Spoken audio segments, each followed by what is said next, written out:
Hey everyone, I'm Lucas. I hope you're doing good. In Paris last June for TUKIO, I had the chance to welcome in my living room Barbara, aka Malibu, aka DJ Lost Boy, aka Belmont Girl.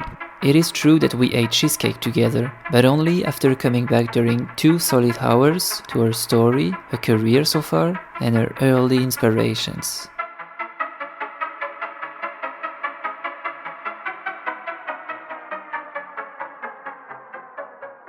Hi Malibu, Hey, how are you doing? I'm okay, thank you. Great, we're really happy to have you here in Paris for this first interview on TUKIO. On your Bandcamp account, in the biography, you present yourself as a person who loves the ocean and sometimes makes music. We'll talk about the ocean later, but well, if we trust the trail you leave on the internet, you're actually making a lot of music. You've been sharing it since 2014, if I'm right? Mm-hmm. We mainly know you under the aliases Malibu and DJ Lost Boy, and for having their radio show once a month on NTS, United in Flames.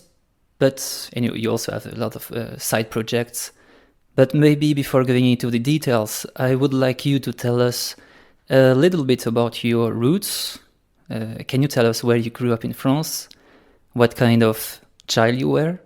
If you were already creative, dreamy, close to animals, what energy was your childhood made of? So I grew up in France in this small town of southwest called Pau.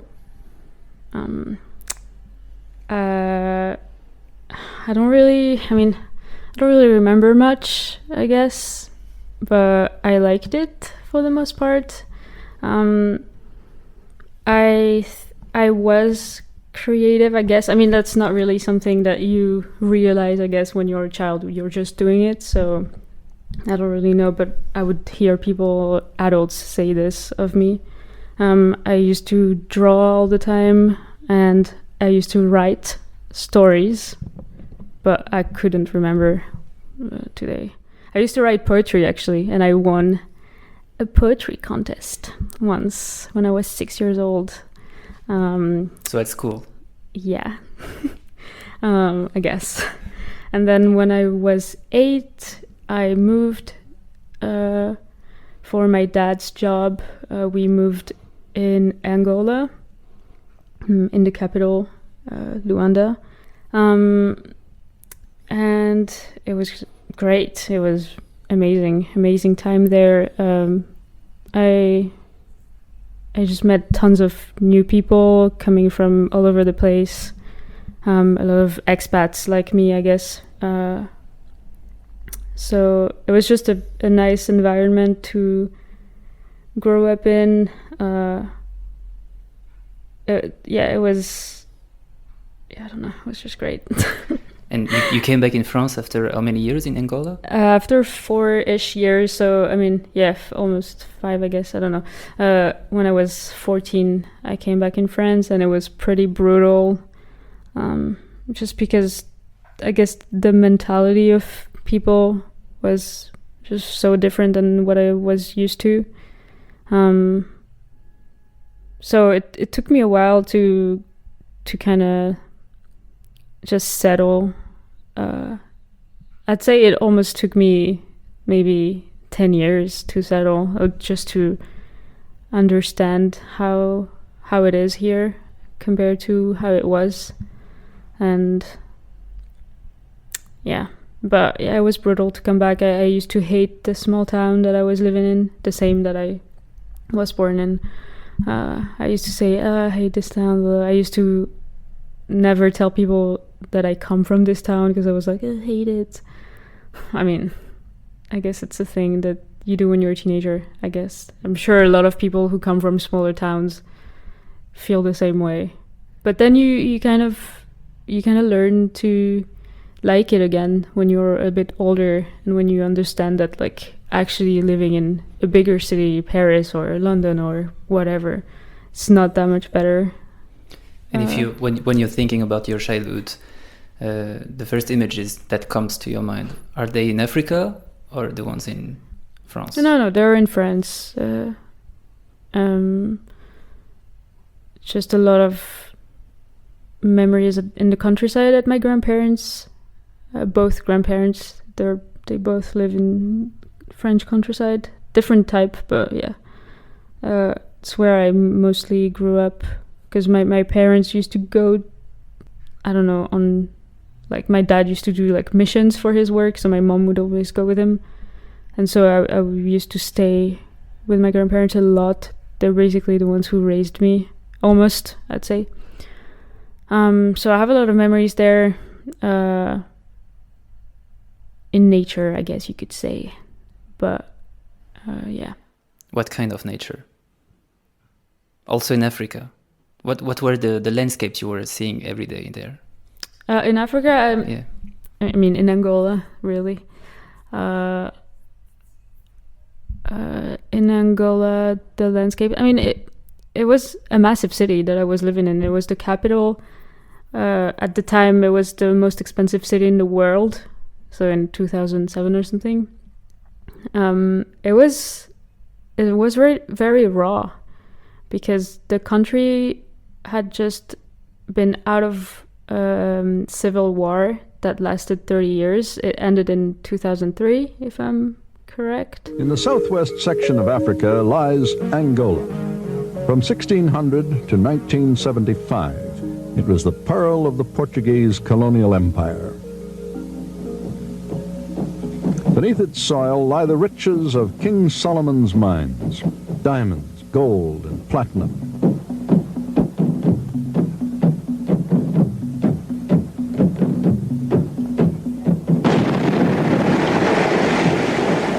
But its soil is drenched in blood, for Angola is a land at war, the longest civil war in Africa. This once fertile land has become impoverished. It's a land of death, disease, and starvation. It's also been the focus of a superpower confrontation in southern Africa. And I arrived in 2004, so as you could imagine, the city and the country itself was a wreck, I'd say. And it was, very raw. But I guess in a good way, it's a good thing to see these things and not be completely, I guess, oblivious. Like, not to be, I guess, blind to these things. Like, it happens, it's a thing. So it was really interesting to grow up there.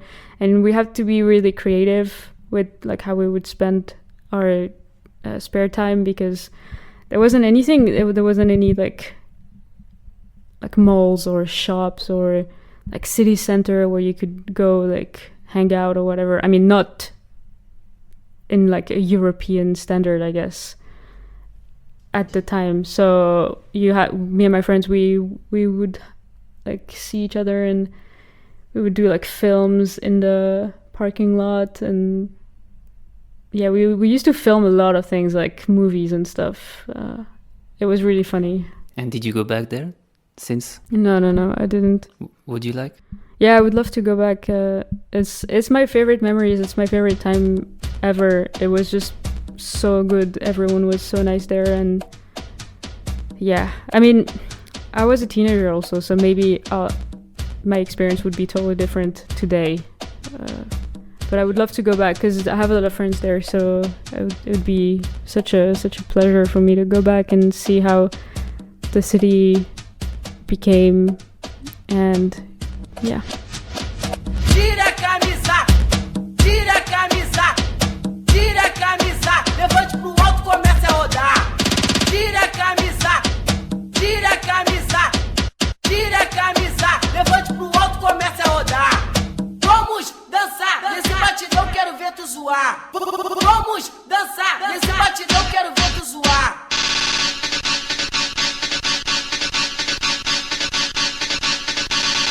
Tira a camisa.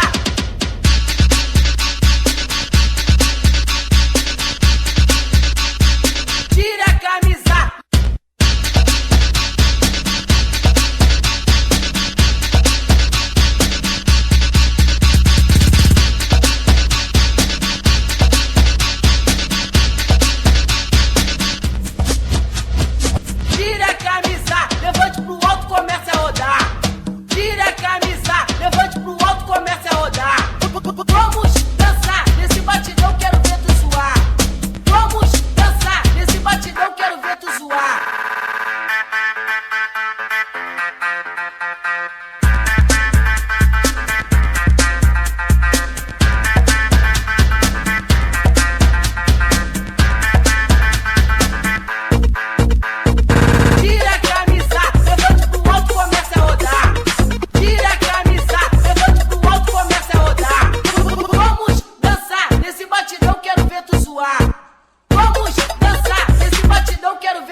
And as a child, did you already have that musical streak?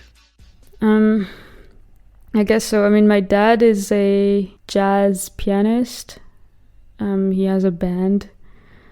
So he's been making music for his whole life. So I guess I was in this comment dire-je? I guess Environment? Yeah, I guess I was in this environment. And my mom, she does accordion. So she was an accordion teacher on the side. She it's not her main thing, but yeah. But she was very strict with like music theory and stuff. She's very music theory person, but like not a good one. And so yeah, I grew up with music, but it wasn't very open-minded, I guess. It was very much just jazz, and that's it, I guess. Well, for my dad, but my mom, she really loved like Tina Arena. Like, yeah, I can only remember really Tina Arena in the car or something like this. And do you have images of yourself singing as a, like, were you a kid singer? Well, I was a choir girl when I was in Angola, because my mom, so she has like a musicology degree, I guess. And so when we were in Angola, she was the music teacher in my school for the primary school. She was, oh my God, she was horrible. She's just really strict. And so we did like a sort of choir, I guess. And it was at the same time that this French movie came out, The Choriste. Yeah. And so we all sang all the songs from the film. And so I was the choir, the lead, you know, the solo. That's how you say it. I was a solo girl. And yeah, my voice was great at the time, I guess. I mean, it was a baby voice. It was just very high-pitched. I was like a, how do you say, soprano? I guess soprano. Yeah, like just I'm high-pitched. Yeah. Do you still have those files somewhere in the computer? Like... You're singing in that choir. I wish, because I have a feeling that maybe I wasn't that great. And maybe it was really cringe. So I would love to see it again. Somebody has filmed the whole thing, so I'd have to find it, but I never found it in the laptops. Maybe someone else has it, I don't know. And do you remember any particular song that you really used to like, or you used to listen or used to sing at that time in Angola or in France? I mean, one song that really caught your mind at that time? Not really. I mean, in France before, when I was like 7 or something, or 8, it was the time when Laurie was popular. So all the little girls, we really loved Laurie. I mean, I was pretending that I loved her just to be part of the cool girls. But I didn't really like her. But I still made my dad make a PDF of all the lyrics. Like a PDF that like he printed, you know, at his job. Just to impress the other girls. So stupid. So you were a huge Laurie fan. No, I was not. That's the thing. I was not. But I felt like to like fit in, I had to like. I guess, I don't know. It's kind of stupid. I really liked Avril Lavigne. I could only listen to what was on the radio. Was on Energy. So I don't know. I didn't have like I wasn't a fan of anything at the time, I think. But then in Angola I had MTV US on the TV, obviously. And so I used to always watch it. And I guess I mean they used to play a bit of everything. It was very various, eclectic. Yeah. Mainly based on hip-hop songs. Yeah, but it was like My Chemical Romance, stuff like this. So there is no song that suddenly caught your attention and you said to yourself, okay, I want to sing also. I mean, I want to create something. Not really. not very interesting, but yeah, no. I mean, I loved listening to music, I guess, but yeah, I always tell this story. I feel like I've told it a million times, but yeah, I used to have Cubase on my laptop that because my dad used to use Cubase, and so he showed me how to record, I guess, sound that comes into the laptop. And so we had this super long aux cable that was connected to the TV into the laptop, and whenever there was new music out on MTV, I used to quick, like, I would sit on the laptop and watch the TV until like it's like the next track, and like hit record and sit at the laptop like waiting for the track to finish, and then export it so like I have all the new tracks. This was before I discovered LimeWire. But yeah, there was a few months where I used to just like record the TV and then put it on the MP3 player and give it to my friends. Okay. And so both of your parents, they were playing music. You also have those conservatory courses. I mean, yeah, I do. Did you actually. also try to play one instrument, or were you really into it at that time? No, I did conservatory for years. I started when I was like 6. No, well, that's not true. I started when I was 4, but it was just like a music theory, but like for babies, kind of, you know. Éveil, it's called, like, I don't know the word in English. Like the really start. Yeah. So, yeah, I started when I was, as long as I can remember, I was at the conservatory, and I hated it.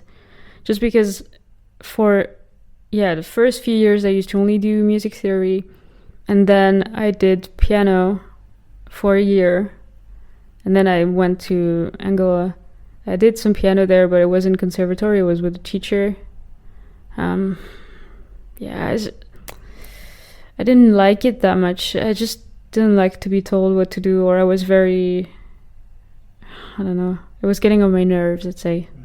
And then when I came back to France, I was too old to start an instrument. Even though I wasn't starting the piano, I still didn't like validate the years at the conservatory. So it was kind of as if I only had like 1 year experience for them. So I did drums at the conservatory just because I had to. My mom was forcing me to do an instrument. So I did drums, but I was so shit. I was the worst at drums. You didn't like it at all? It's not that I didn't like it. I liked it. I was just really bad at it. Yeah. And my teacher, he couldn't believe his eyes. He was like, "You're so bad." And one day, I came to the class, and then there was this little guy, well, this like 8-year-old, who was sitting at my drum set. And my teacher was like, "Look at him, listen to him." And like the little kid just like did this incredible thing at the drums. Maybe he was a genius. That's unfair. I don't know. He was just good at it, and good for him. But I wasn't. And from that point, I was like, okay, I guess I'll just quit, because my teacher was just like probably desperate for me to quit. Which is fair enough. I mean, I've never been good at drums. I can't do drums for the life of me. So, you know, it was telling, I guess.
When did you discover that you wanted to sing?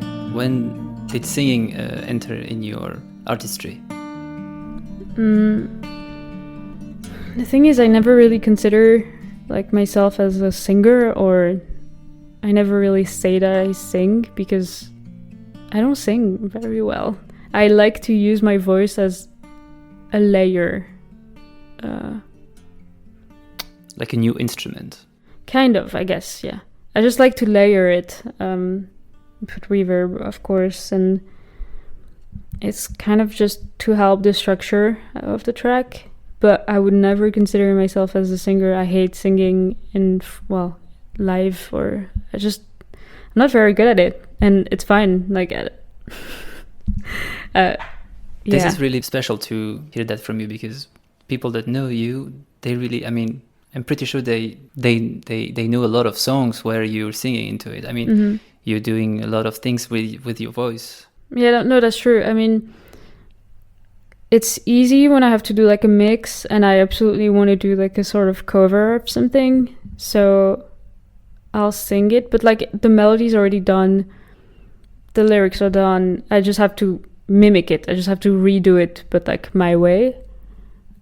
But I'm not good at, I guess, writing like a song that would be for a singer, or I'm just not very good at it.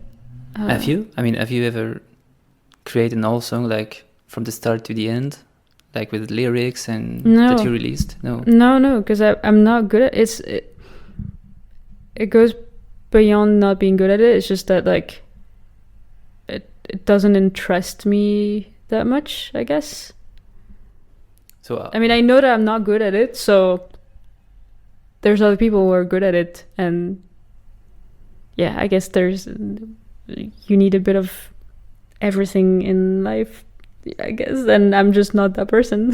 So when you realized that you had something with music, was it even 100% sure at that time that it was obvious for you that you're going into music and not into another way to express yourself? I mean, maybe painting, maybe poetry like you used to do when you were a little girl, graphic design, I don't know, whatever, because you studied in Beaux-Arts in Bordeaux. So at that time, did you try to find another way to express yourself?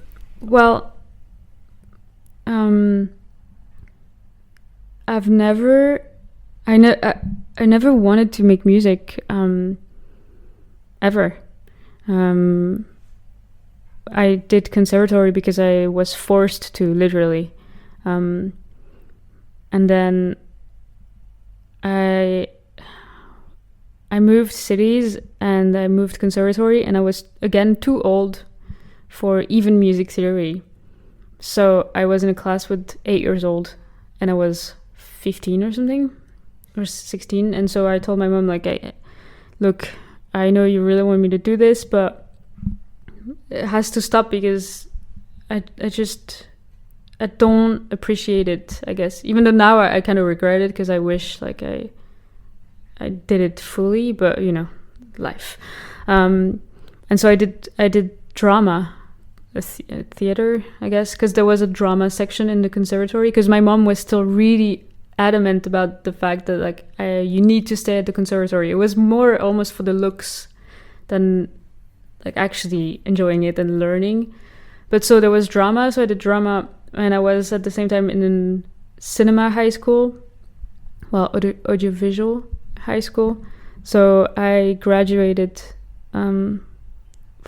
for like cinema, and I wanted to be like I wanted to be working in cinema. I wanted to be, I don't know, not a director, but maybe, I don't know, who knows. So that's what I wanted to do. I never thought about music. I liked music, but yeah, I wasn't making any. And so when I graduated, I went to university for cinema. And where? In Bordeaux. It was the only thing I was accepted in. At first I wanted to do something technical, but yeah, I wasn't accepted, I guess. Oh yeah, I don't know how you say it, but yeah. So yeah, my dream was to do like cinema stuff, really wasn't about music. And then I went to the art school.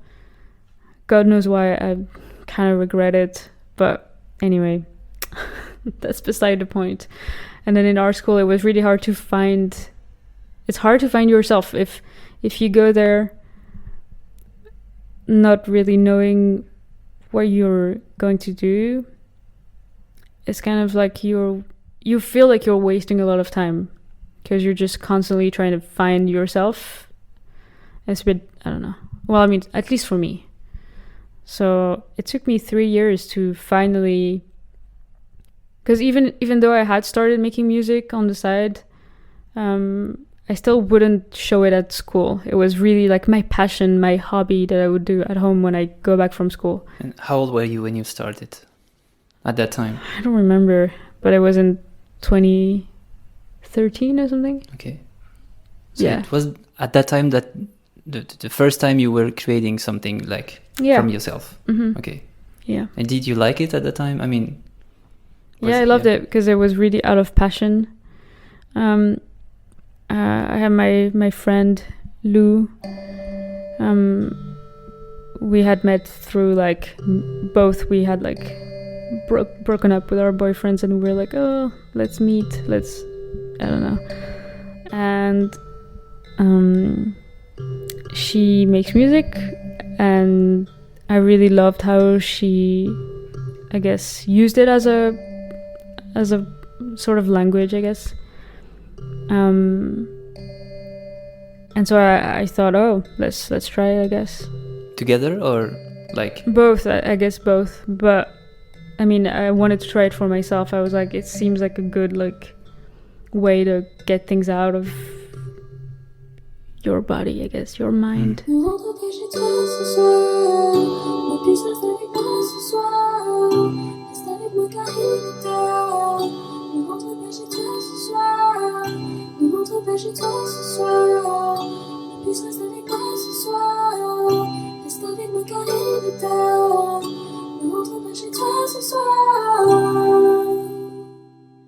Je pressens ton envie de bouger, c'est cette danse, split this night, you remember, un nouveau danse. Je m'éveille sous ta sensualité, donne-moi une chance, plus que je ne peux endurer, un nouveau danse. Je rentre pas chez toi ce soir, mais puis ça avec moi ce soir. Reste avec moi quand il est tard. Je rentre pas chez toi ce soir.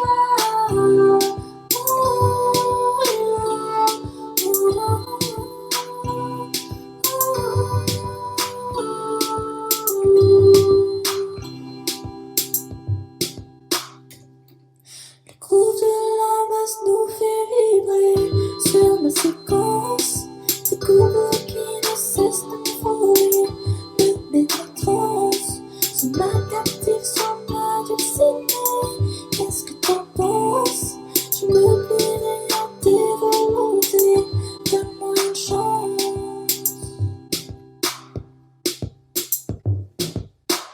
Je rentre pas chez toi ce soir. Juste reste avec moi ce soir.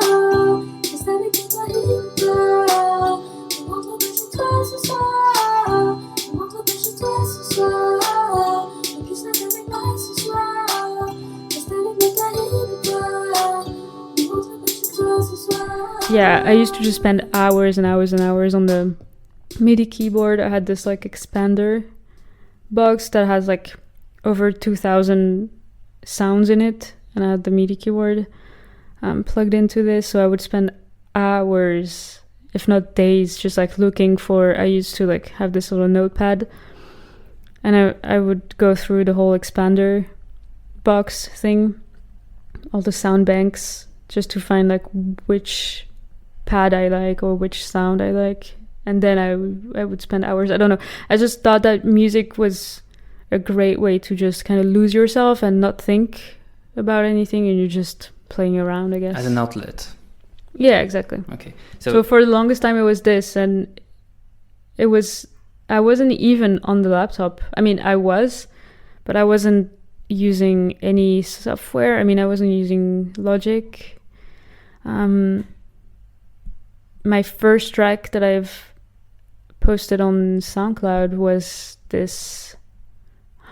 What was it called again? I keep forgetting. It was a track from it's Universal Nation, I think, or Outside World. I think it's Universal Nation by Push.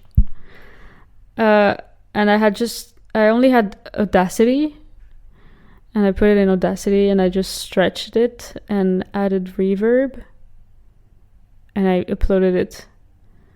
So like, yeah, that was my first track that I've uploaded on the Malibu page, because it was called like this before, Malibu. Great. But yeah, it was just, at the time, it was really just a hobby and really a passion. So, but really at the start you started from nothing, technically. Yeah, I guess, yeah. And I mean, yes and no. I guess I did start from nothing, but it was really from like looking at what my friend used to do. I used to just look at how she uses the software, kind of just to learn basically, and I used to not mimic what she did, but I used to be like, oh, she used this like, I don't know, thing in Logic, so let's try it. So yeah, that's how I learned to use the software. I used to just like watch what she's doing. So same with the autotune. Because she was already using the autotune. Yeah, definitely. I mean, all of her, like even her setup, I guess, or her machines, I was like, oh, that's cool. Like, yeah, I want to try it too. So, yeah, she was great source of inspiration, and to learn, it was great. And did you find your way to express yourself through music, like quite quickly, or? Well, I mean, yeah, but like, I did, yeah. I was expressing myself, right? But as far as it being my sound and me realizing, oh, that's what I wanted to sound like, and that's really me. This took years. Yeah. It was almost only maybe 2 years ago that I was finally achieving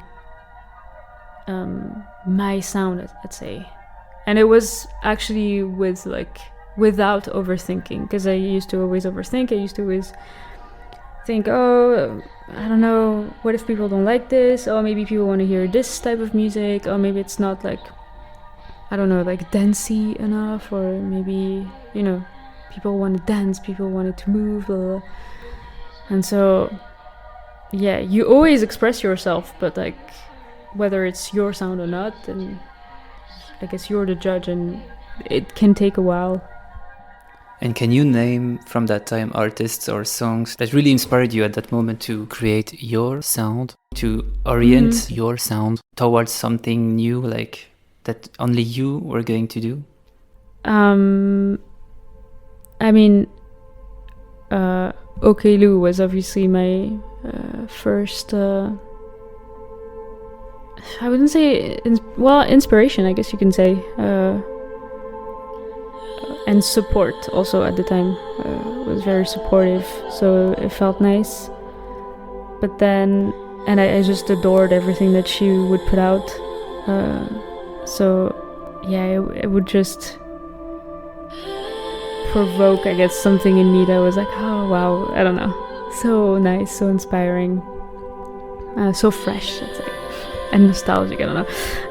But then I'd say any Anna Capri songs from his EP 4-7 Nights, This Island Is Ours. I used to listen to this all the time. It was just so great. It was just perfect balance of original music and samples, and all of it connecting and creating this story throughout all of the tracks. I thought it was amazing. How did you discover him? I think through mutual friends in London, probably. I mean, most definitely. Yeah, it was just amazing. He's still amazing. I love his music.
And then also Alicia Crampton I was a fan of.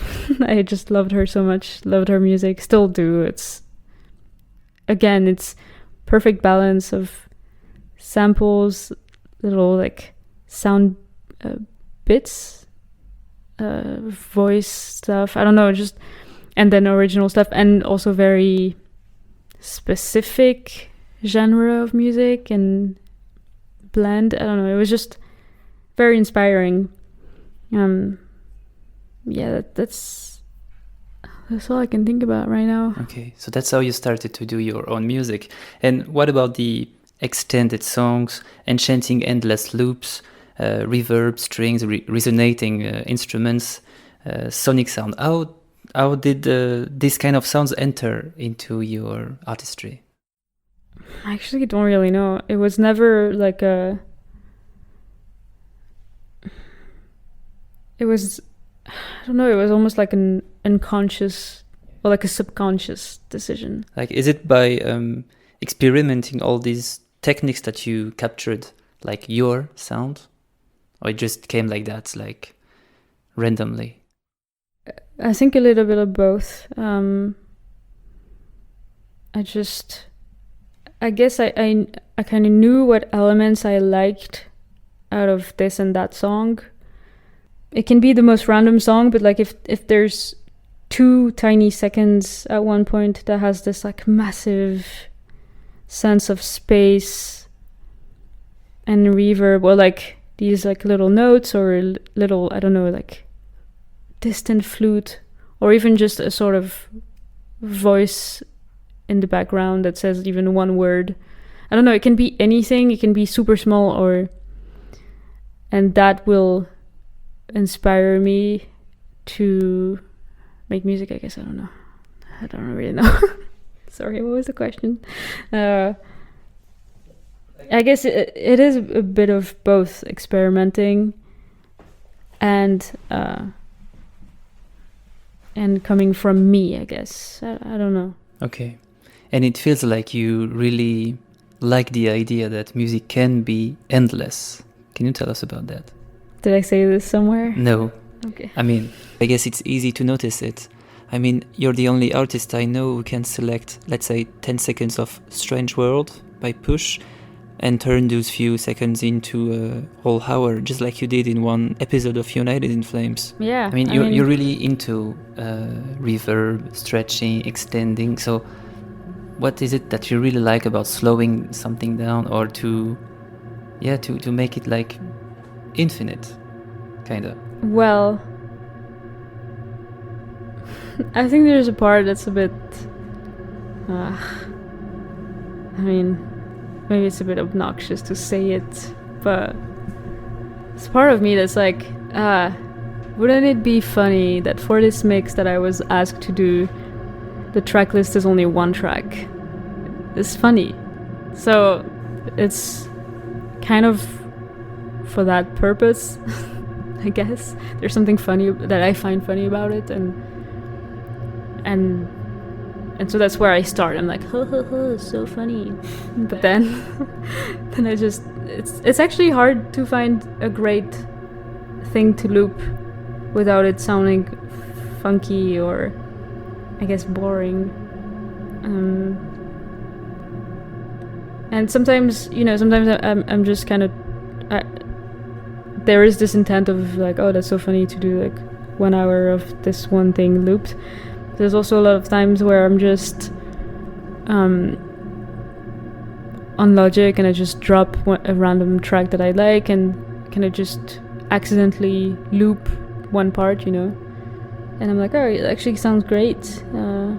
So there's also an accidental factor to it. Sometimes it's like, oh, it sounds really great actually. Oh, let's try put some reverb. Let's try stretch it. Let's try loop it. Sounds great to me, and then I add all the like modulation or automation to just have throughout the hour. You'll have just slight changes, and yeah, I don't know. I rarely listen to it again. I do sometimes, but yeah, it's a different process. It's also whatever. It's different.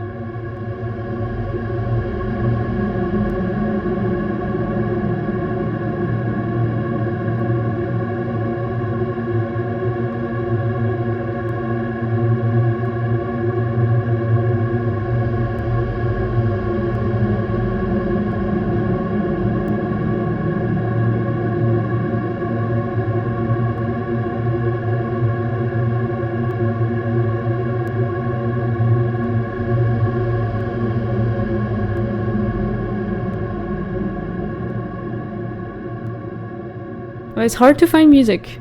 Yeah. That's also a reason. It's hard to find good music, especially in more of, I guess, ambient or chill type of music. Because I don't specifically like hardcore ambient, like what people like the ambient heads. The ambient heads would probably not consider my music as ambient, or I don't know. Maybe I'm being silly, but. It's just hard to find music. It's hard to find good music every month to show people. So a great way to find music is to kind of make it. Because there's all these, as I said before, there's all these like tiny bits that I like in some songs, but it's like I can't play the song because it has nothing to do with the vibe that I'm going for. It's more like dancey tracks, or I don't know, even like, I'd say like rock. I'm just kind of... As you're speaking about United in Flames right now, you launched it in 2016. How did it come about? What was the idea behind that project? There was no idea. It's just that I was offered a radio slot on Radar Radio. And I just thought, oh, okay, let's come up with a name then, which was hard to do. Find good names. I don't even think it's a good name, but I mean, it's here anyway. So it was this translation of a Danish short film.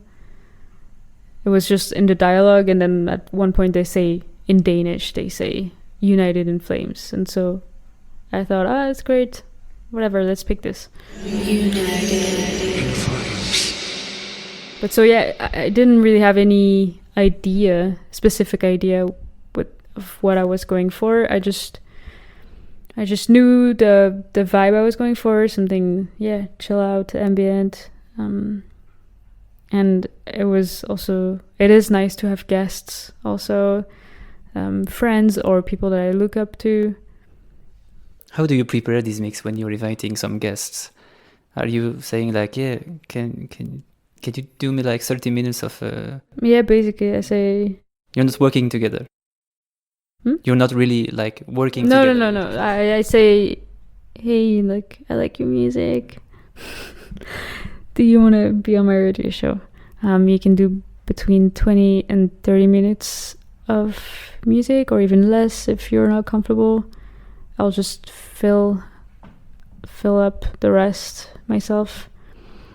And and they say yes or they say no. But yeah, I've tried to do like to do sort of thing where, you know, let's say there's 2 tracks of the guest, 2 tracks of mine, 2 tracks of the guest, blah, blah, blah. But I don't think it works that well. And I also think that it's nice when the guests, if they're proud of their mixes, they can just use it on its own. Like they can only use their part or post only their part. I think it's nicer for them. So yeah, now I really only do first half is my guest, and then I fill up the rest. It's been 5 years now that United I know. exists. It's crazy. You're proud? Because it's really something. Yeah. It has really built some strong community. Why do you think it has distinguished itself? The chat. The fact that there's a chat really, I mean, it's funny, but it's the truth. The fact that there is a chat. The chat came when I moved from Radar to Antennas, Montreal. They had a chat and everyone loved it. And it was a great way, because I guess the music is very cathartic or... Intense. Yeah, it can be intense. I mean, at least it's something where you probably kind of close your eyes and you kind of just wonder. So I guess it was important for the audience to come together and just talk about it or talk about whatever. And so I guess that's why people really came back. It was a sense of like this sort of little community that was created thanks to the radio show. And most of them, they've been supporting the show for 5 years, literally. I think some of them, they probably are faithful to the show every month, which I'm really grateful for. It's hard to, I guess, grasp because I don't see them, or I can't see how many people are listening to the show. I see some names that come back every month, but that's about it. But yeah, I'm really, really grateful for it. And it was a great way for me to entertain my music, I guess. Because I wasn't putting music out anymore because I was really lost. I was like, oh, what's my sound, I guess. So having the radio show every month is a way to keep connecting with people and be like, hey, I'm alive, I guess, in some way. And to also show what I'm into and what my inspirations are when it comes to my music, because everything that I'm playing is stuff that I really love. Obviously there's some stuff that I'm listening back to it and I'm like, why did I ever like this track? It's actually not that good, but that's okay. It's growth. How do you work when you're working on the mix for United in Flames? Is it like just once in the month, okay, now it's time to focus on the United in Flames, and it's done in the evening, or depends. It can be torture, but usually it depends. Sometimes I'm like in the mood, surprisingly, and it'll be done in like a day or two, a week prior, but it's very rare.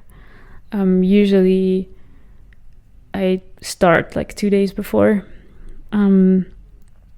And yeah, I almost don't sleep. I'm just like making the mix, trying to find desperately songs that are gonna fit. Usually I make the intro, I make the outro, and there's always like this stupid 5 minutes in the middle of the 30 minutes that are so bothering me. It's always the same, it's always this. And I get stuck on it for like a solid day where I cannot find anything to connect the two parts together. So yeah. Through United in Flames, we realized two things. suddenly you were really like singing more and more, like using the autotune and covering all those atmosphere. And the second thing is that you are very familiar with ambient and movie music. Like you play tunes by Steve Roach, Stars of the Lead, Enya, Chicane, artists like that. Is it musical style that you always listen to a lot, or? I don't really know. I mean, as I said, I grew up with listening to a lot of different music. I really cannot say that I was. You know, some people can say, I've always been listening to this and only this, and I'm like, wow, cool. I think it's cool. But it wasn't the case for me. I guess I was a person who listened a bit of everything. I guess. I mean, yeah, whatever. But I remember when I was smaller, I mean, literal, when I was a child, not a child, when I was a teen, I watched, we had this DVD of American Beauty at home, and I watched it. I was like 11 or something. And I remember the music, and I was like... From Thomas Newman. Yes, my love, I guess. Yeah, I remember the music. I was like, oh, the music it's amazing. It's so amazing. It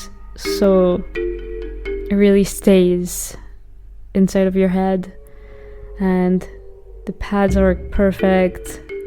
The little flute thing, or like sort of xylophone. I don't know how you say it in English. Marimba. I don't know how you say xylophone.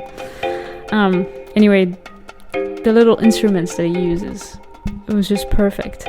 And so I guess that aspect of music I always enjoyed. And I used to watch a lot of films because, as I said, I wanted to do cinema. And there was either this sort of films, this sort of soundtracks, very airy, very... Yeah, I don't know. There's also this soundtrack that I really love of this film that I used to watch on repeat when I was like 6 years old or something. Waterworld. I don't remember who it's from. It's a massive film, and the music is from what's his name again? James Howard Newton. I don't know. I guess it's like that. Well, anyway, there's one song that really, and it's a scene that I loved when I was little. It's a swimming scene, and the song is called Swimming, and it's a great song. It's a perfect song. I don't know, you'd have to listen to it. Like, I'm not gonna describe it, but it's a perfect song. So, and I remember at the time I was like, oh, it's so great. The whole vibe is great.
So I'd like to talk about DJ Lost Boy. Okay. You know him? Yeah. So you started to release songs as from 2014 under the alias Malibu. But in 2016, a little handsome boy who defined himself as the world emo boss, who has the same voice as you and who covers some snippets that you shared online.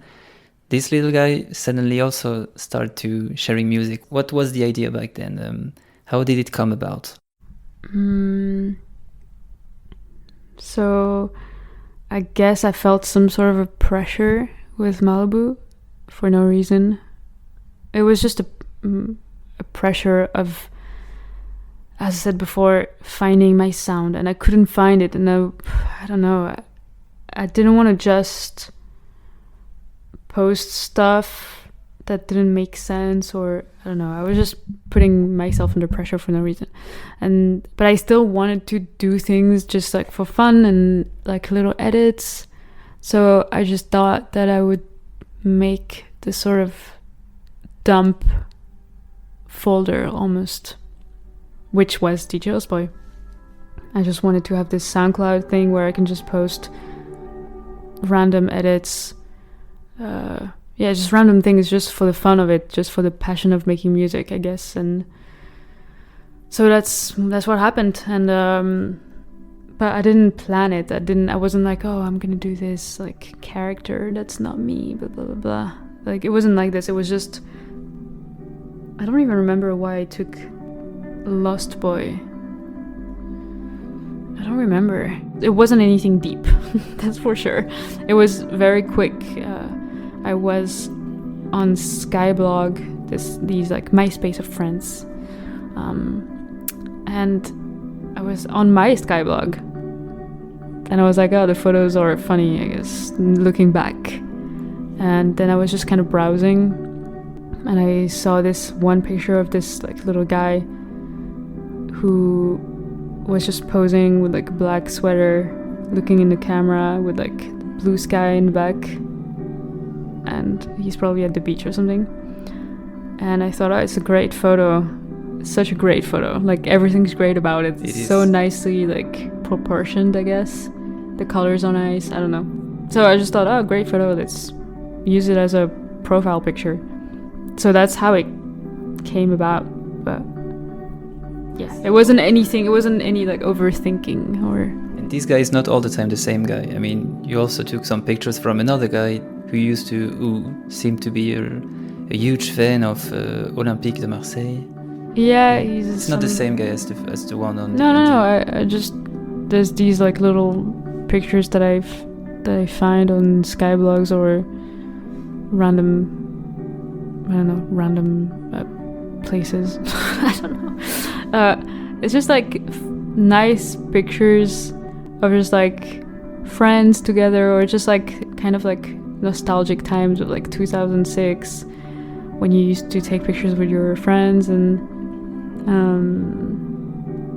I don't know, it's not much deep, you know. It's just like cute pictures of distant times now for me, now that I'm older. And some pictures are actually friends of mine from back in the days, including one of my crush when I was little. So yeah, but yeah.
So you started to release 2 EPs, Forever Fallen and Got Lost. You said it was a selection of collages, loops and reworks. With DJ Lost Boy, it's edits. So there's this one little part that I like, and I want to use it and give it another story, I guess. DJ Lost Boy. That's about it. But yeah, it's important for me to try and make my own music also, I guess. I mean, even though DJ Lost Boy is also my music, I made it becoming my music and my sound also, but yeah, you know what I mean. That's what you did in November 2019, when you released your debut album, One Life, under the alias Malibu. The story behind this release is kind of incredible because you were contacted by electronic ambient artist from Louisiana, Juliana Borwick, who collaborated at that moment with labels, Joyful Noise Recordings and NYC. Can you tell us about that? I mean, basically she offers you to release a structured project. How did she convince you? So she had seen me. She saw me in LA perform probably a very bad gig also, but I mean that's according to me. But apparently she liked it, and so a few months later, almost a year later, I get an email from her. I was really not expecting it because, well, yeah, I hadn't at the gig. I thought I saw her, but I wasn't so sure. And it's only when she came with a friend of hers, and they were like, "Oh, it was nice. Thank you." I said thanks, and they left. It was really 1 minute, and then I told my friend, "Oh, I think it was Juliana Borwick." Oh my god! I felt embarrassed actually because I was like, "No, I played a really bad set. I didn't have music at the time." But well, she liked it, and yeah, almost a year later, she sent me a message. Her friend that she was with at the gig knew some guy who had my email, blah blah, and she just said, I've been asked by this label to select a musician that I like to make an EP, and so would you like to be that musician? And I was really stoked. I remember I was in the plane when I read the email. I was also going through really bad stuff, so it was perfect. It was kind of, yeah, just perfect thing to happen. And yeah, I was really stressed about it. I was like, oh my god, but I don't really know what my sound is. I don't really know what music I make. Should I say no? Maybe I should just like say no, but at the same time, yeah. Well, I said yes, and the rest is history. It took like 6 months to make it. Well, really 1 month. The last month is when I gave it all. But like during the 5 other months, I was really hesitant. I just couldn't really make music. I didn't really have... Well, I had a lot to say, but yeah, it felt impossible that I would make it. But I guess I did. Thing is, I had a deadline, which I had never had before. I had people that I couldn't like let down or disappoint, especially Juliana. I felt I really want her to be happy with it. But sometimes I was stressed about, oh, what are people going to think? I want that person to be proud of me, or I want that person to like it, or I don't know. It was just not a great way to go about it, because then you just end up doing nothing because you're constantly overthinking. So my approach with it was to not overthink, to not let myself think of anything, and to just do. And I know it sounds silly to say, but for me it was something I used to not do. I used to just overthink so much that I would not do anything in the end. And where did you record it? Where? Yeah. At my home. Yeah, I guess in my bedroom. Yeah, not much of a fancy place. Just simple bed or desk. But yeah, it was really, usually when I have like a project in mind, I'll like almost write the titles of the tracks and I'll think of everything, like even the art and stuff. But this time I really just kind of made the music. I didn't even think of titles, because then the label was like, oh,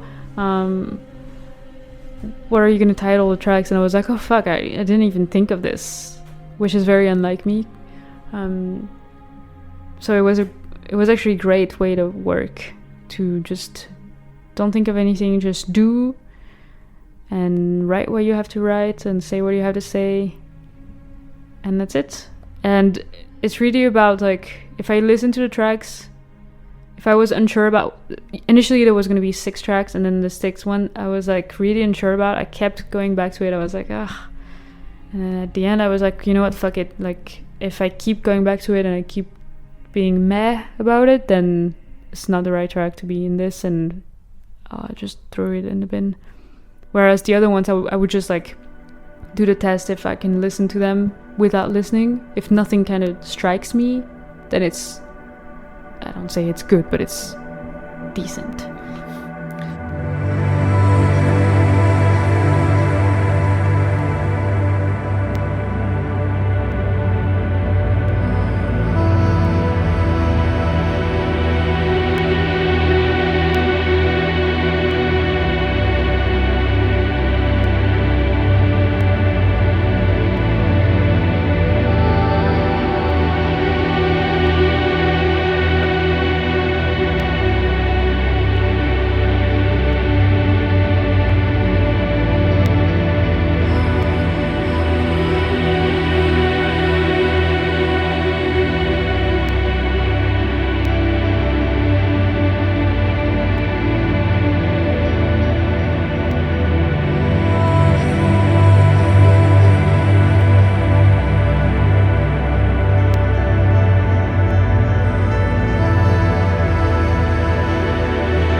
I'd like to talk about the track Camargue, the MV specifically.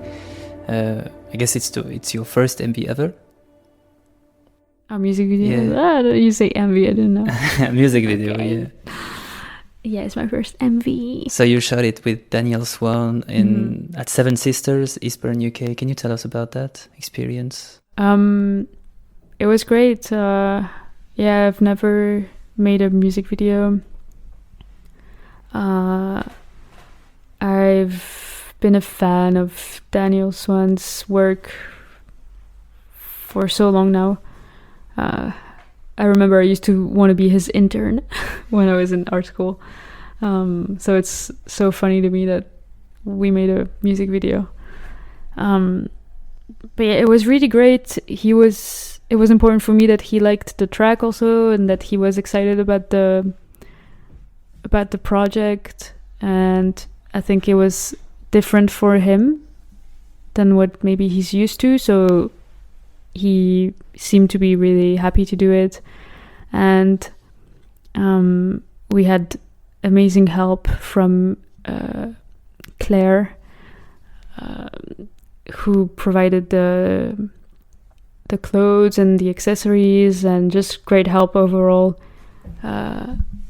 And my friend Amel also, who was on set taking photos and just carrying some stuff, I guess. Yeah, it was a great day. We had a lot of fun, and it was beautiful to be there. And yeah, it was just very chill. Nothing fancy or anything. And did you decide that you wanted to be covered like that, like a little penguin in the center of those white cliffs and stuff, or was it a common? No, I sent to Daniel a sort of mood board, I guess, of like my ideas. I told him like, I would really want to shoot it at the Seven Sisters. I sent him a few pictures of the locations, or like even the clothing style, stuff like this, and then I guess he went from there. But he's the one who did the whole, like, I guess storyline of like this sort of bird on the beach doing sort of spiritual poses and learning how to fly, kind of. And it was funny because he gave me a reference that was also was one of my biggest reference. I don't read much, so I always refer to the same book because it's one of the only books I read. It's Jonathan Livingston Seagull, and like I didn't tell him about it, but then he was like, oh, there's this book that I'm reading at the moment, Jonathan Seagull. And I was like, oh wait, that's crazy, because it's like one of my biggest inspiration, I guess, in literature and yeah, description of space, and so it was funny that we had the same reference by accident. So I think, yeah, he based the story around it. So yeah. One evening, the gulls that were not night flying stood together on the sand, thinking. Jonathan took all his courage in hand and walked to the elder gull, who, instead of being enfeebled by age, had been empowered by it. Chiang, yes, my son. This world isn't heaven at all, is it? You are learning again, Jonathan Seagull. Well, what happens from here? Where are we going? Is there no such place as heaven? No, Jonathan, there is no such place. Heaven is not a place. It is not a time. Heaven is being perfect. You are a very fast flyer, aren't you? I enjoy speed. You will begin to touch heaven, Jonathan, in the moment that you touch perfect speed. And that isn't flying 1,000 miles an hour or 1,000,000 of flying at the speed of light. Because any number is a limit, and perfection doesn't have limits. Perfect speed, my son, is being there. Flying at the speed of light. Because any number is the limit. And perfection doesn't have limits. Perfect speed is being there.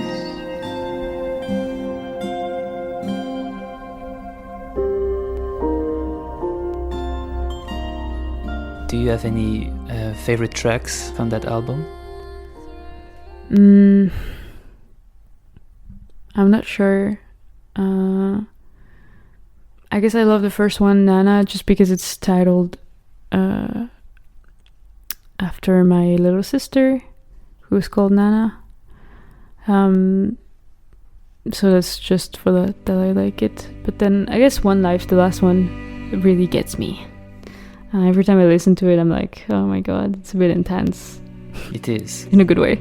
Yeah, But it is. yeah. Let's keep talking about the ocean.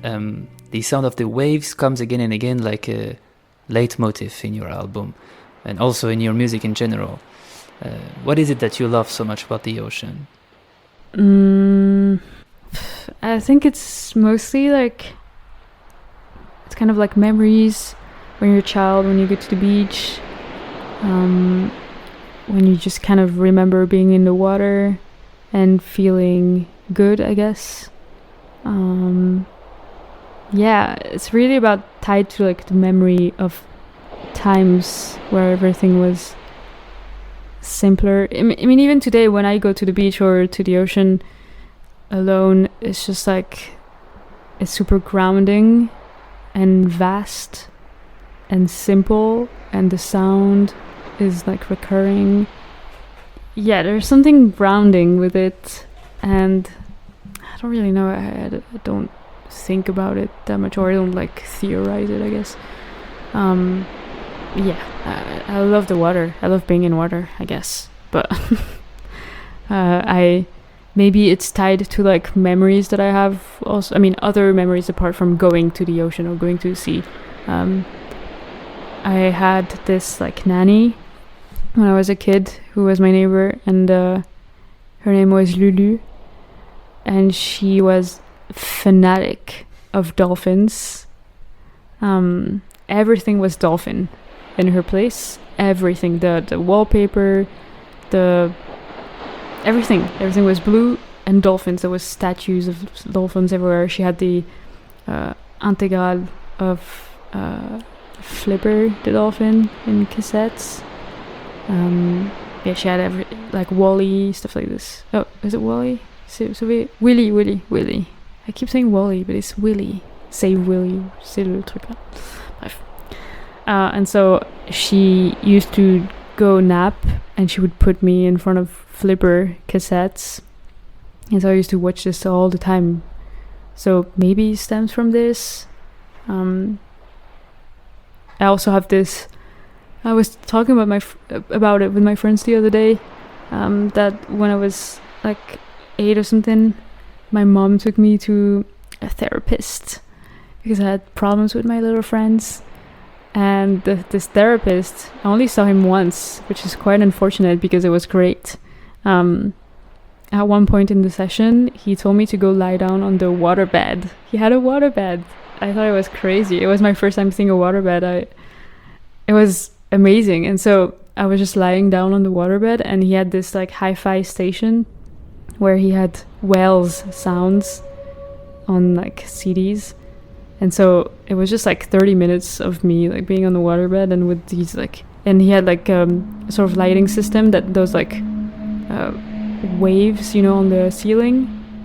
So it was just dark with like the waves on the ceiling, and then me on the waterbed moving very softly, and the whale sounds, and I thought it was amazing.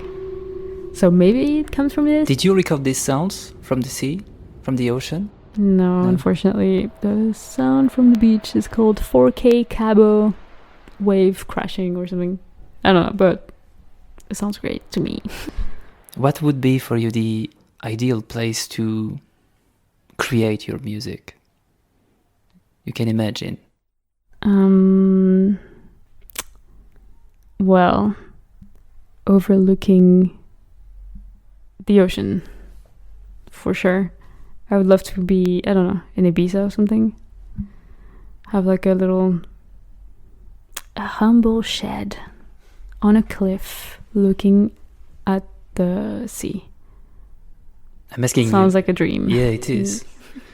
I'm asking you this because on another of your pivotal projects on YouTube that you called Belmont Girl, which is a real gem actually, because maybe it's one of your more personal project on the internet. You're sharing absolutely everything you do in your, if I can say so, reverb slow down world, where you are covering, and you put some covers of your compositions and endless loops that match images of running horses on the beach, dogs on the beach, birds in the sky, windmills. What is it? What is so inspiring about all these ideas, all these images in your work? I mean, for this project, I wouldn't even call it project. It's another dump folder for me. It's just a way. I started to make this Belmont Girl thing because I wasn't doing much with Malibu. I didn't have any inspiration, but I also felt guilty not doing anything with music. So I felt like, I should at least kind of just do quick edits. It's that the process is very automatic as I would see it, and it is how it is. There's a track that I like. There's this one part I'm gonna cut, loop for 3 minutes ish, and I put the same settings on all the tracks. It's just the same settings, so takes me like 5 to 30 minutes to do. It's very, very simple, and very gratifying because it's very instant. Yeah, and then I just put it in the Final Cut. And if there's images that I find on YouTube, I guess, that I like or that I feel like kind of fitting, then I just add them to Final Cut. I don't know, I don't think too much. I'm just like, I just type on YouTube like dog running on the beach, sunset, plane flying, or I don't know, clouds. I don't know. And some videos are mine. I took them in the train or something. Just a mix of both. But yeah, it's mainly to just feel like I'm doing something. There's nothing deep to it. And then it's a lot of material that I can use then in my mixes. And then I sent it to some friends who make music too, or DJs. And I tell them like, please, like, if you need material, because I know how it can be hard to make a mix, and it's hard to find stuff to even just fill gaps or to do like transitions. So I always tell them, yeah, just please use it. Feel free to use everything. You don't even, don't credit me, because I'm literally just sampling. And yeah.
On this channel there is a lot of work, a lot of content, and in the intro of this interview I quoted your biography on Bandcamp, where it's written that sometimes you make music.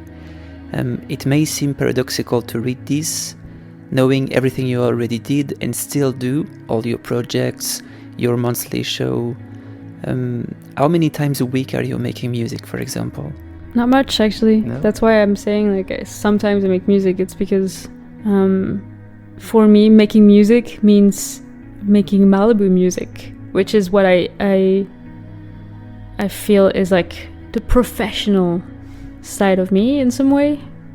Even though for the audience they don't see it this way. Of course, it's only me that sees it this way.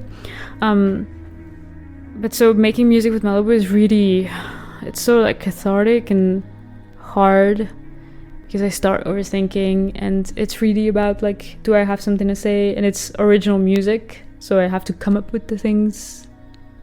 So it's harder. So I feel like I'm never making music with Malibu, because I don't make much music with Malibu. I only do it if I have a deadline, almost. And with DJ Lost Boy, it's really when I'm listening to a track and I'm like, this would be a cool edit that I could make. So I make it, and it's also very quick. it's really this. It's really, I do something very quick, or if it takes me too long, I'm like, fuck this. Like, I delete the whole file. I'm like, no. So I guess I do make a lot of music, but I don't know. It's just, it's almost like I feel like I don't, because I have kind of like imposter syndrome almost, because I just do edits or sample, and even though I like it a lot, and I feel like I am giving... Yeah, it's stamped by you, I mean, yeah, obviously. Yeah. It wouldn't be made if I didn't make it, or someone else would make something else. So I know it is still like my style in a way, but yeah, it's hard to see it as, oh, I worked so hard today, bravo. I don't know how to say it.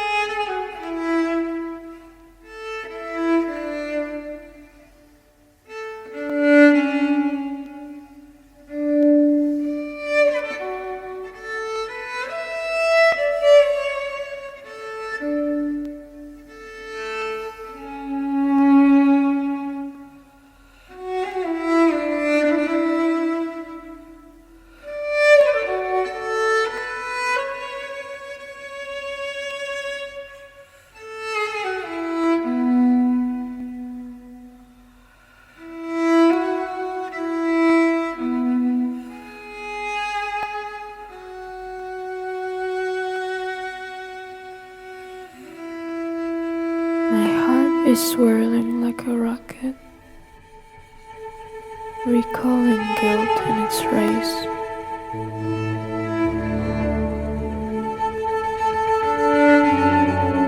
I can hear bells calling me from afar, whispering words only souls can see.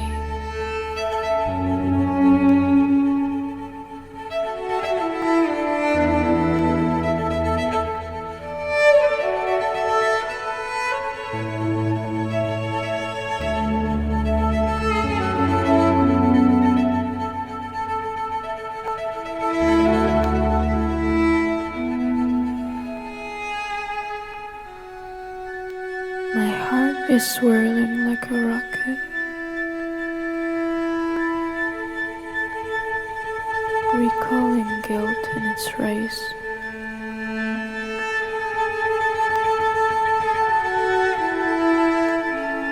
I can hear bells calling me from afar, whispering words only souls can see. I'd like to talk about Oliver Coates now, the English cello virtuoso. You've collaborated with him several times. Mm-hmm. First on the track Prairie, like 2 years ago, if I'm right. He also did his part on One Life and wonderful track Lost at Sea. And recently you appeared on 2 tracks with him, like Soaring X and Prologue. How did this connection come about? We connected through a mutual, I guess, friend or connaissance. Who connected us. And we just started exchanging in emails and just talking about just music and just, I don't know, exchanging. And then I think I did stuff for him. Well, Prairie. I think I just recorded some text that I had written for his track. And it kind of went from there. Then I asked him if he would want to be contributing to the One Life EP, if he was down to record what I write or record what I described to him that I think would be great on top of it. And he did it very well. Yeah, that's for sure. And it was really organic. It's just not much to say. It was just a constant exchange of services, I guess. Okay. Which felt really nice. And last summer you shared on Insta a picture where we can see a notebook on which we can read Malibu Live, music by Malibu, orchestrated by Oliver Coates and Ben Corrigan. Yeah. Apparently, this project hasn't come to light yet. Yeah, it has. It has? Of course. Which one is it? Well, it's my whole EP that was... So, like, my EP came out in, like, November... I think the 3rd of November or something, I don't remember. 2019. And then, like, the 4th of November 2019, Oliver had invited me to play my EP for his for a festival that he was curating. I forgot about it. At the South Bank Center, and he thought that it was great that because he was gonna have 16 cellos from the London Contemporary Orchestra, he was gonna have them anyway for a piece that he was directing, I guess. And so he really fought really hard for me to have them too, so that they can work on my music too. So he had to orchestrate it. Ben Corrigan was the one who made it happen on paper. It was arranged by Ben and Oliver, who they thought like, oh, we need to do. There's going to be 16 cellos, so we need 16 parts. So all the music is divided into 16 parts that every cello is playing something different, almost kind of to mimic the sort of stereo feeling of like the pads, kind of recreating this electronic sort of sound that my music is. And so that was the music sheet for this event that I just kept. But yeah. How did you like it?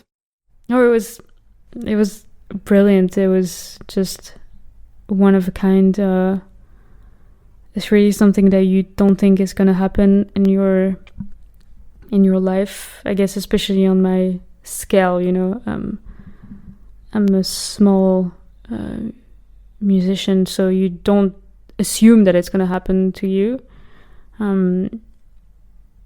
Could you imagine that it can happen again?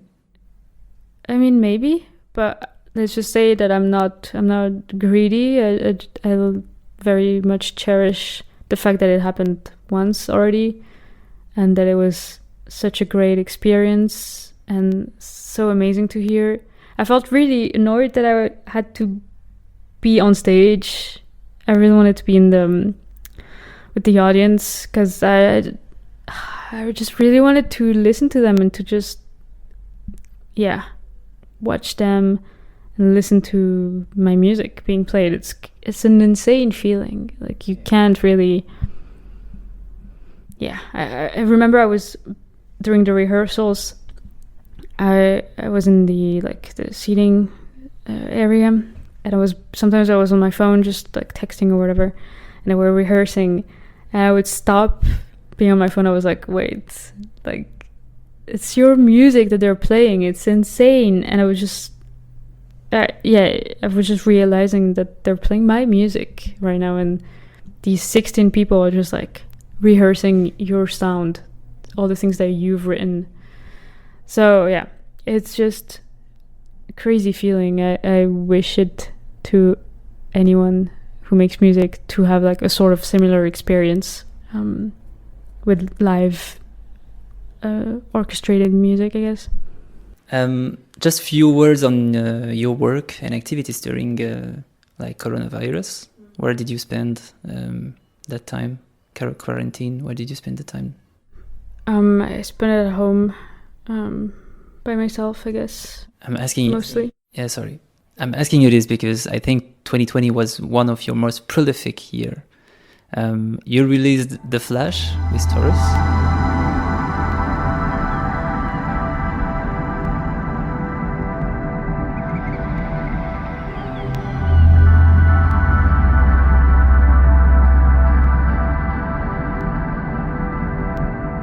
Yeah. With DJ Lost Boy, The Blue Stallion.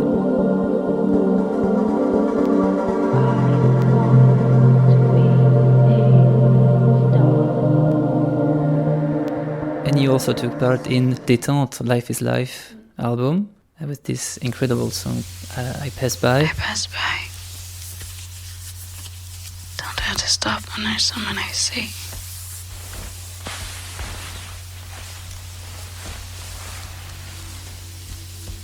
There's no one here but me.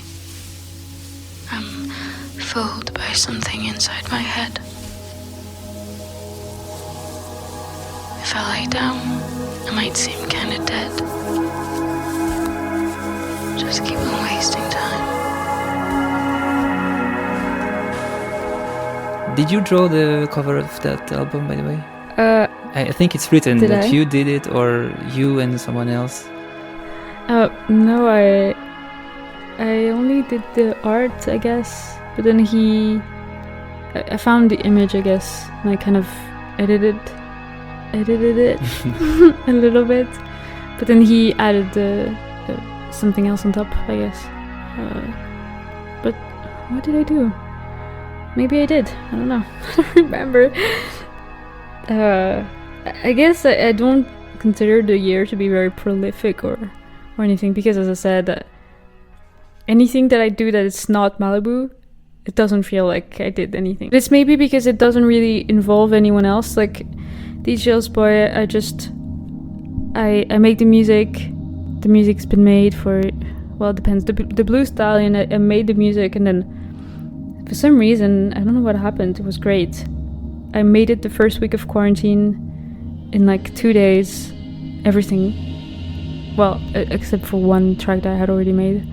But I made the 3 tracks in 2 days or something, and then the 3rd day I posted it. I was like, oh, here's this EP. Here's my first EP. But like, there's no one involved. There's no label. There's no back and forth with people. So it feels like you're doing nothing. It feels like you're just uploading something. Like you're just almost sending an email. Like, it doesn't feel like a whole process, you know? And same, well, the Flash with Taurus, it was a process, I guess, but I wasn't that much involved in the whole talking and stuff. I think Taurus was mostly involved in it because the label was from the Netherlands, so I guess it was easy for him to go see the things or talk with the label guy. I mean, and he was kind of just keeping me in touch. So again, I was just like, oh, okay, I mean, there's the music. But it took a while to be out. And yeah, technicalities made the vinyls longer to ship and stuff like this. But yeah, and I never... But as it was a shared thing, I also don't think about it. I'm like, oh yeah, true, I did this. But for some reason, yeah.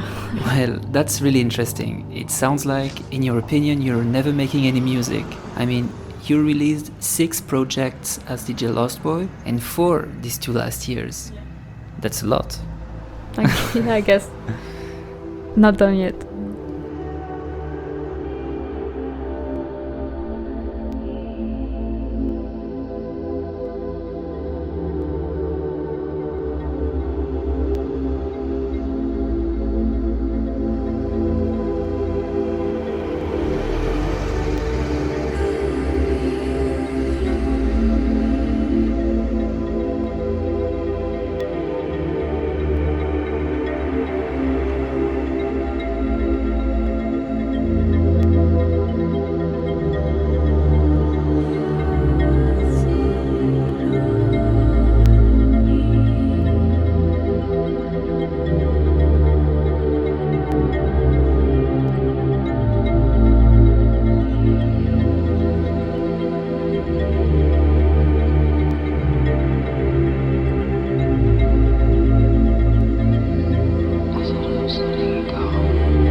you just released the Untitled EP, so that's the 6th one.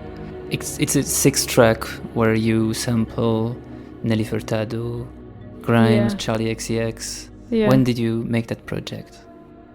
A year ago, actually. I mean, 4 of the tracks were made more than a year ago. Yeah, it's complicated because I was talking to 1 or 2 labels, just being like, oh, would you be interested to maybe release this? But it's complicated because everything is sampled. So if I were to release on a label, especially a label that is serious, you can't really make it happen, right? I mean, depends on the budget, but go clear a Nelly Furtado sample. It's kind of impossible. It would be so much money, I'm sure. And it's not the only sample. There's so much more. I mean, all of it is sample. It's just that most of the tracks, I made them so long ago that I don't remember the samples. But yeah, you would have to sample so many things. It would be like a money disaster. So I understand why it was not interesting for the labels to work with me with this project. Totally get it. And once again, you called Acacio Hortas, Yeah. who did that great job, this animated low-fi cartoon, if we can say so. Yeah. It's the second time you're calling him for DJ Lost Boy project. What is it that you like so much about his work? Well, first of all, he's a friend of mine. We've known each other for so long, since we were like 18 or something, no, I'm exaggerating, since we were 20. I've always loved his work. I love him as a person. He's great to work with. He's crazy. I love his work. I love his drawings, and I thought that his vibe would fit very well my vibe, the Lost Boy vibe, and he enjoys making it also. He's very happy doing it, and he gets what it is that I'm expecting, I guess. I don't even have to really talk about it. He just makes it, and it's perfect.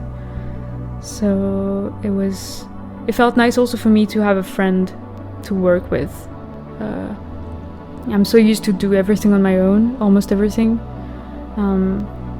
that it gets a bit tiring, but at the same time it's hard, because it's hard to trust someone with your work, or it's especially if you have a very specific vision of what you want. I'm very perfectionist in some way. Especially for anything artwork, I know what I like, I know what I don't like, and yeah, it's hard for me to let go. But so with the Casio, it's very easy, because I know that anything he's gonna do is gonna be fun and cool and just great overall. So it was nice to let go for once and to share this with a friend. Now, there's nothing but the dark, but I don't falter. Your memory purges the blackness and guides me by my wrists. It makes me believe moments can exist forevermore. And when the sky bleeds amber, I'll cover here, so we can embrace the tide and eternity. The air isn't so heavy now. I can see you.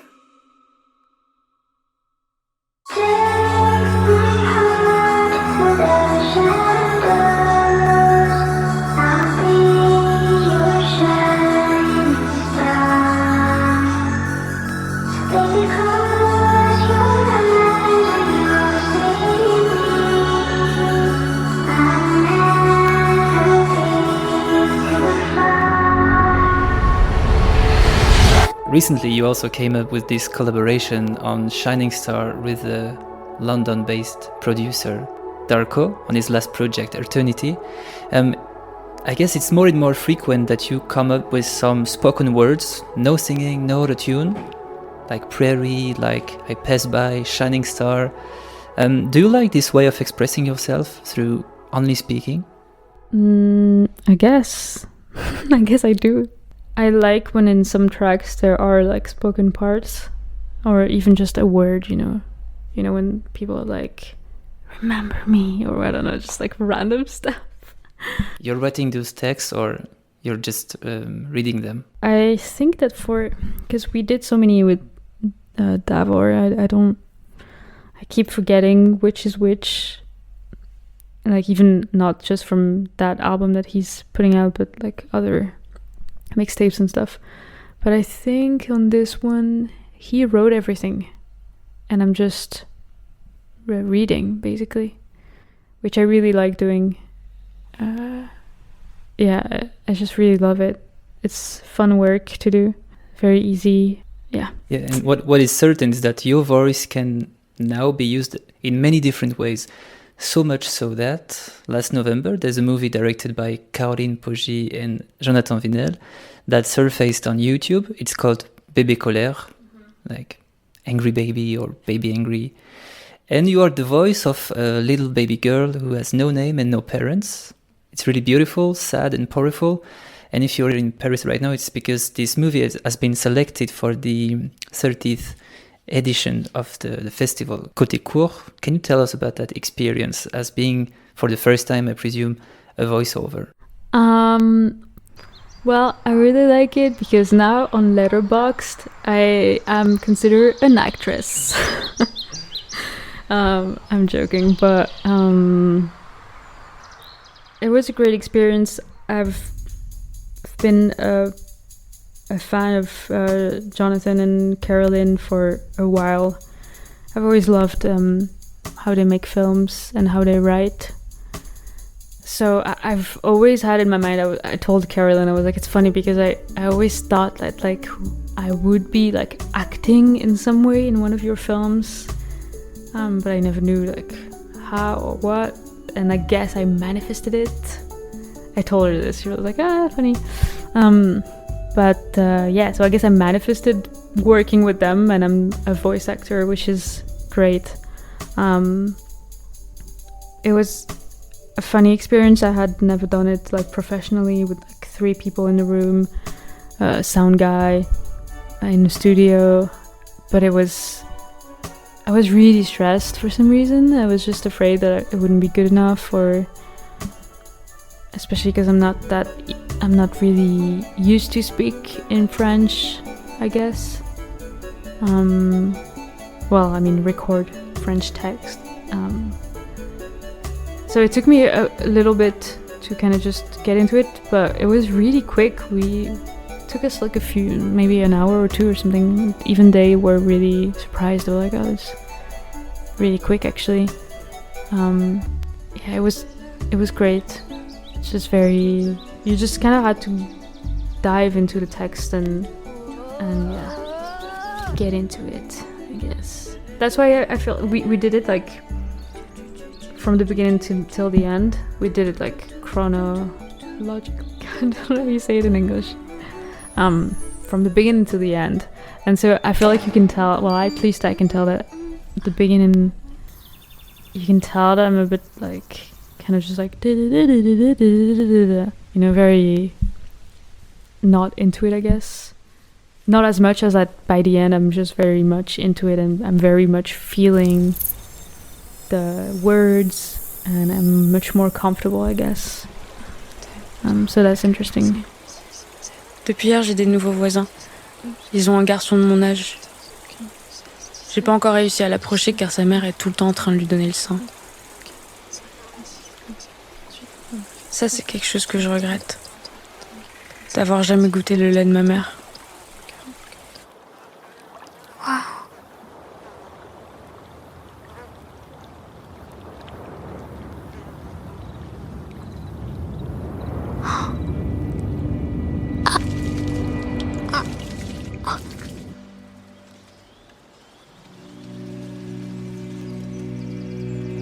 Ces derniers temps, le spleen frappe à ma porte.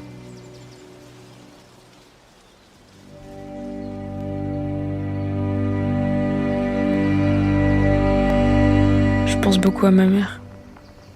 J'ai presque des regrets.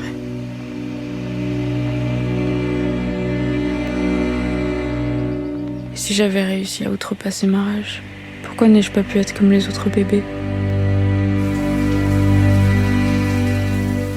On aurait pu passer de beaux moments tous les trois.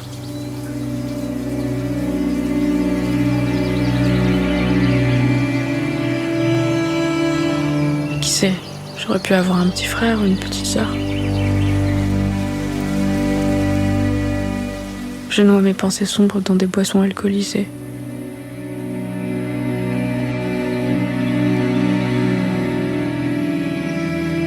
Je sais très bien que c'est juste une étape douloureuse, mais que j'en sortirai meilleure, plus forte. Après tout, les regrets, c'est fait pour grandir. Did you have any new contacts or people that contacted you just because they discovered you? I mean, that they discovered your French voice through that movie and No. they suddenly wanted you to make something with you? No, I wish though. Yeah, maybe one really time. Maybe I wish after I could this do. festival. I wish I could do maybe voice for. Yeah, any voiceover, maybe like video games or something. Sounds pretty funny. Yeah. Recently, you have also been part of that collaborative album with Roan. And suddenly we saw you on stage in Paris with this wonderful orchestra and musician and stuff. Can you tell us about that? You on Insta you said, yeah, I was shy, I was hiding behind my mic, etc. But it was really beautiful. What did you feel during that moment? I mean, it was my first time being filmed for national television, so it was really strange experience. Definitely, it's really not something that I enjoy, I guess. I hate being filmed. I don't know. It was just very strange. It was kind of like, you know, when, I mean, maybe you don't know, but maybe some people in the audience listening to me now will know. When you're doing like a show, you know, for like the end of school or like a theater show, and you've been like anticipating the moment for like months and months and months, and then it happens, and it feels like it went by like in 1 minute, and then you're just like, and you have this sort of euphoria or adrenaline from it, and you almost want to do it again, you know, you're just like, oh, I want to do it again, like it went so quick, and I've stressed about it for months. So it was exactly the same thing. It was in this great space, tons of technicians, and I felt super small compared to the vastness of the production, I guess. And we had all these spots on us, like all these like lights, like massive, warm, blinding lights, which I hate. If it were me, there would be tons of smoke, light behind me, maybe even like a sort of laser that pans from right to left slowly. I don't know. Totally different. So obviously it wasn't up to me, the stage design. And it was very stressful to have these like massive lights on you. And I was very much, it's so stupid, but I was very much underdressed compared to the other guests. And they were like, the production was like, is the hat staying? Because I was wearing a hat. And I was like, oh yeah, it's staying, because there's like massive lights. I feel so... Ugh. And then it was a huge problem. They were like, she's wearing the hat. Like, we need to redo the like balance or the, you know, the settings of their cameras and stuff. It was pretty funny. There was a whole problem. I needed to hide behind something. And so then we were gonna do it twice or 3 times. And so we start, and just like a rehearsal, but actually it wasn't a rehearsal. So I kind of fucked it up.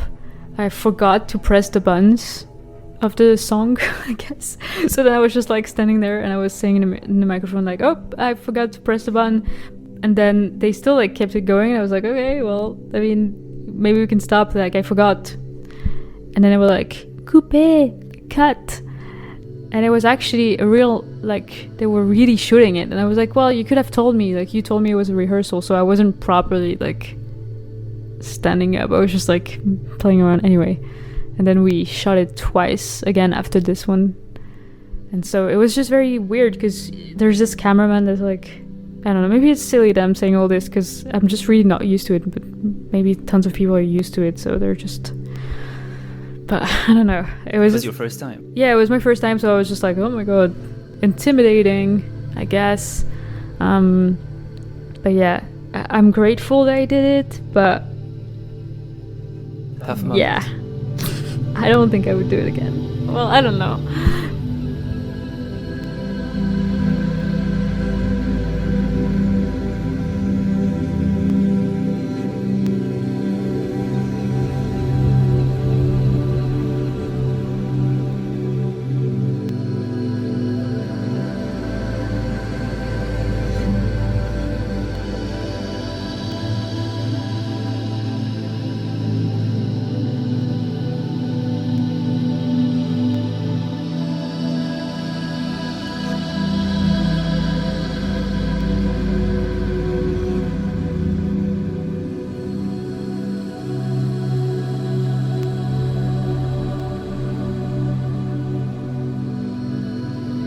There was a moon in the sky. So thin, you could barely see its outline. It wasn't shining very much, just enough for the seagulls to sing forever.